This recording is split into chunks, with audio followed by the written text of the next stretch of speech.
So continuing on with this problem, the next steps, we've identified the work done for all four of the processes. Excellent. Super awesome. Thumbs up. The next thing we need to do is identify the heat transfers for all four of the processes. You can find the relationships for these in your book. We have the pressure, we know what the pressure and volume is at each of these individual points, and we're told what the temperature is at a point up here, I believe. Yep. Here we're told the temperature. Are we told the temperature? Maybe that was a different problem. I'm looking at several.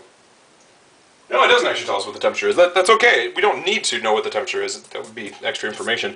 Because if we know what the pressure and the volume is, we know what the number of moles are for this particular guy. It's just 1 mole. We can figure out what the temperature is at each of these 4 points. So we can evaluate what that is by simply finding P times V over N divided by R, right? PV over NR. Just simply solving the ideal gas law equation for temperature. And we'll be able to determine the temperature at each of these individual points, which is very cool. Then to find the heat transfers for each of these things, well, we can use specific information. We know that this is a constant volume process and a constant pressure process, and similarly this is constant pressure and this is constant volume and a constant pressure process. So to determine the heat transfers of an ideal gas at constant volume, so the very first process, we can use 3/2 NR delta T. We can think about where this might come from.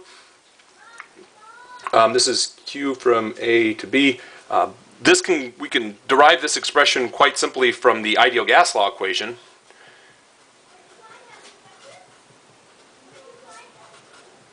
Because we know there's no work done during either of these 2 processes. And so the heat transfer to the gas will be equal to the change in internal energy of the gas. And we know the change in internal energy of a monatomic ideal gas is always 3/2 NR delta T. Woohoo!